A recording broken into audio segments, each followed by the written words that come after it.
What is happening, my YouTube family?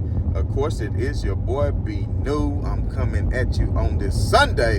And first and foremost, as always, want to send out positive vibrations and blessings to anybody who could be listening.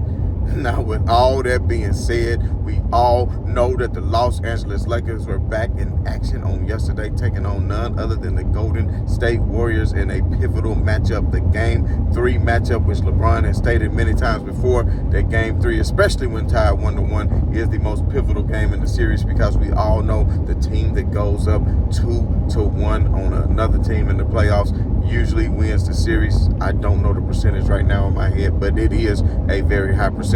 And I predicted this before the game. I said it on yesterday's pregame show that this would be the case, that the Lakers would come out and show enough effort, because a lot of times the Lakers have been letting their guards down, and that's exactly what they did in Game 2. They felt like they stole the first game in Golden State, and you saw Anthony Davis, who was very lackadaisical in his efforts, and that wasn't the whole reason. If you really want to see the whole reason why the Lakers lost that game, then of course go back and watch my previous show when I did a full breakdown of that. But as we all know, this is the playoffs, and in the playoffs you must make adjustments, because no team is going to play you straight up every single time the same way. And we saw on last game that the Golden State Warriors actually made a key adjustment, and one in which I had thought that they would make, because I really thought they would be doing that in the first game, but they did not. But they started letting Steph Curry be more the initiator on offense, instead of just running off a lot of screens and curls and multiple screeners trying to get him involved, having Vanderbilt chase him through these screens. But this particular game, the last game actually, they started letting Steph Curry be the initiator of the offense and letting him do a lot of pick and rolls. And by doing that, it was very advantageous for the Golden State Warriors, because with him doing that, he could go either left or right depending on which side the screener was coming from, and that way he can get almost into more of an isolation situation and catch people off the dribble as he could take his shot. And then of course, by having a high pick and roll, that was bringing Anthony Davis out of the paint, because as we know, the Lakers have been playing drop coverage, but on last game they resorted to blitzing, bringing Anthony Davis way out of the paint, and as a result, we all know Steph Curry ended up with 12 assists, only had 20 points that last game, but because of that 12 assists, he was really breaking down the Lakers defense. And you know, the Lakers, I knew, would learn from that once Coach James and Coach Ham got together. Now y'all know what I'm saying, but once they got in the film room and they decided what they need to do. But one key adjustment that the Lakers did make this last game, I don't see if many of you noticed that, was that of actually moving Vando off of Steph Curry, putting Vando on Draymond Green, allowing him to float more on the defensive side of the floor, allowing him to guard other players, because they know Draymond Green isn't a big threat, especially from outside. And by doing this, they put Austin Reeves directly on Steph Curry, and that way, if they did decide to switch on the pick and roll, then you would put Vando back on Curry, a mismatch with Austin Reeves on Draymond Green. But at the end of the day, Draymond Green isn't the type who's going to roll hard to the basket on an Austin Reeves, probably going to get a charging foul, and we're going to talk about Draymond Green fouls in just a moment that actually kept him out of the game for quite a bit on yesterday. We're going to talk about that, and we're going to definitely talk about all the people that's complaining about the Lakers getting more free throws. The same people were not complaining last game when the Lakers only had 2 free throws in the whole first half, and the waning seconds of the first half by Dennis Schroeder getting to the basket. But we're not going to really talk about that too much, but we're going to discuss some of, stick with me. Y'all stick with me for a little while, and at the end of the show, or getting towards the end of the show, we'll talk more about the officiating in yesterday's game. But at the end of the day, Anthony Davis was making spectacular plays on yesterday, because they were doing a high pick and roll, but the Lakers did not opt to switch, which I thought they should have. I thought that was the main thing they should have did going into the game. But when you have a Anthony Davis who was hedging out, and every time he came out of the paint, he kept his hands wide and he kept them high, and he made it very difficult for Steph Curry to make a pass to these rollers because of the activity of Anthony Davis when he was hedging out. But not only was he doing that, he was also recovering. You know, so it wasn't like he would just hedge out and stay. He would still recover to the roll man, making it more difficult. But also, because they brought Vanderbilt over to Draymond, it was switching up the pick and roll on the offensive side for Golden State, because they're not really worried about a JaMychal Green as a short roll man. They're not really worried about anybody else other than Draymond Green, because when Draymond Green Green is in that role situation, Draymond Green has the wherewithal to kick it to the weak side and find open shooters, which that is what Golden State is deadly with, as we all know, hitting a lot of threes. And I don't have a lot of my notes with me, but I know on last game, the Lakers kind of got into a three-point battle with Golden State and sat up there and started shooting. They shot like 10 more threes last game than they did the first game, but on yesterday they shot them with a much higher percentage. And I do have to give shouts out to D'Angelo Russell, because D'Angelo Russell came in the game hot and really put the Lakers out in front, even though their lead didn't last long, because before you know it, the Golden State Warriors, I think, were up by 10 or 11 before the Lakers made that turnaround. But D'Angelo Russell, you got to give it up to him on the offensive end. He's been playing phenomenally. The play where he put Klay Thompson on ice skates and then spent back around, hit the fadeaway on him, had him jumping, looking silly, was a phenomenal play. I'm telling you what, he's earning more and more of my trust. I think he can get better on the defensive side with coaching. He's still young, so I mean, a lot of the things that he doesn't do is all fundamentals. I've seen players improve on defense before, so you know, I think that's something that a lot of people say, well, defense can't be coached, to some players they just don't have it. I don't think that's true. I think D'Angelo Russell can improve on that side of the ball. And speaking of good defense, somebody who was a surprise, somebody who was a surprise, sorry y'all, this big truck out here, man, don't know what he want to do, but anyway, who was a surprise coming off the bench was that of Lonnie Walker. I'm telling you what, Lonnie Walker, and man, my apologies to whoever, somebody in the comments the other day said, B New, what you think about Lonnie Walker getting some playing time? And I was like, no, you know, he doesn't need to get any more minutes over Hachimura, because Hachimura has been playing phenomenally, and I stated that Hachimura is such a great wing defender. But what I did not realize is Hachimura, and I didn't realize because it was this series, because different teams throw different things at you. So Golden State, you know, they're a team that run a whole lot of screens. But I'm telling you what, Hachimura getting caught in switches, chasing Klay Thompson around was a recipe for disaster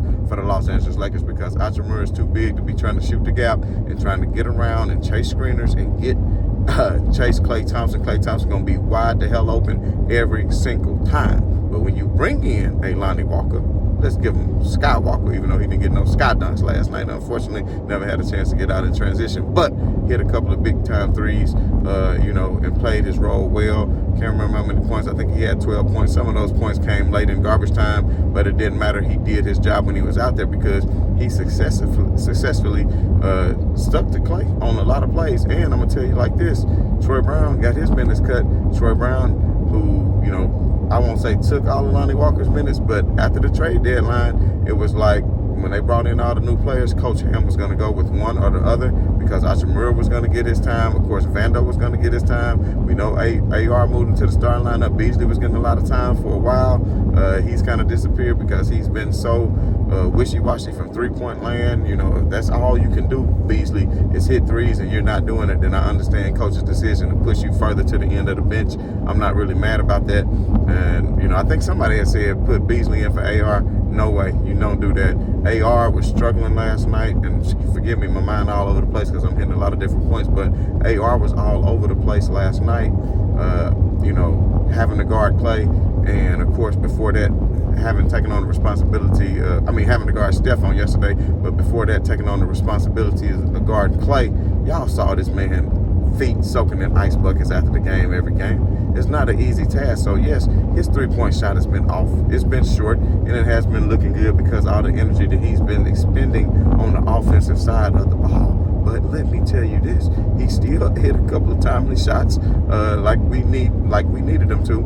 And I think he's going to continue to play well on the defensive side of the ball, because this is a series where you need him more so on defense than you do on offense anyway. LeBron James just needs to keep playing like he's playing. I'm about to touch on LeBron James here in a second as well, because I really think, well, matter of fact, I'll touch on it now, because I think a really big key to the game was LeBron James' effort in that third quarter, because we all know Golden State is a team who can come back very quickly. And I think Golden State was up by 17 or 18, and next thing you know, clock up, hit a couple of threes. Man, LeBron actually caught slipping on the defensive board and then lost it out of bounds, had a couple of messed up plays, and next thing you know, the Warriors cut it down to 12. And it got a couple of lucky bounces. I think Looney kicked it out to Klay on a play that just happened to bounce their way. But at the end of the day, that 19 or 20-point 10-point lead or whatever it was had got cut down to 12, and we said, we know what the Golden State Warriors are doing. We've seen them put on 14-0 runs so many times before in the past, so we knew that this is something they was capable of doing. So Darvin Ham had the wherewithal to call a timeout when they cut it to 12, and I don't know what was said on the bench or what got LeBron James going, but he came back in, and for the rest of that third quarter, he put his stamp on the game and ultimately put that game away himself. Because if you look at it, they was making that run, and then LeBron James exuberated the crowd. We saw him, a lot of people say he doesn't play defense in year 20. They want to give him a bad rap and say he is notoriously known for not playing defense. But, you know, he is 38 years old. He picks and chooses at times, we all know, just depending on what the team needs from him. And speaking of what the team needs from him, I'm going to get to that in a second. But on this particular play, what I'm saying is LeBron James got back down defensively, knocked the ball. It was going to be a fast breakaway dunk for Wiggins, but LeBron James got back into play, knocked the ball out of bounds, and not only did he knock the ball out of bounds, he had to leap over the front row of the crowd, come all the way back down the tunnel. Even Steph Curry was impressed. If y'all go back and get a chance to look at Steph Curry's face when LeBron James walking back down the tunnel, he's just looking like, damn, man, he can't even believe it. Dude, 38 years old, still running and jumping the way he is. And then not only that, after they got the defensive stop on that possession, they came back down.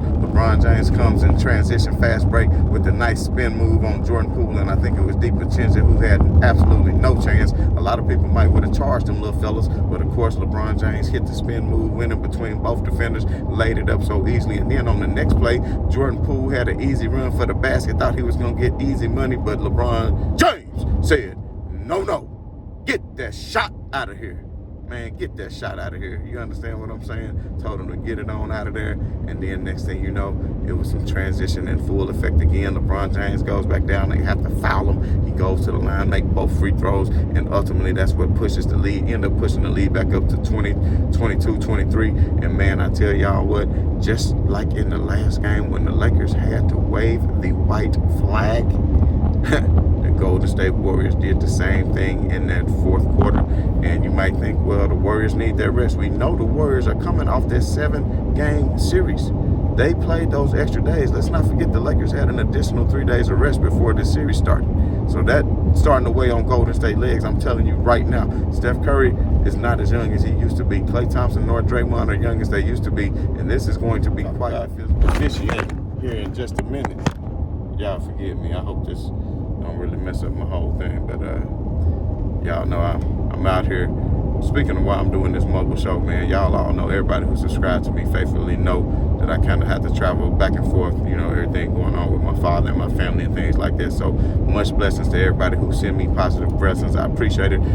Sorry I couldn't come to y'all live last night. You know, just have a lot of things going on. But y'all stay tuned. I'm going to keep on coming. But back to what I was saying, LeBron James really put his stamp on this game more than what people think. If you look back at it, in the whole first quarter, he didn't even have a shot attempt.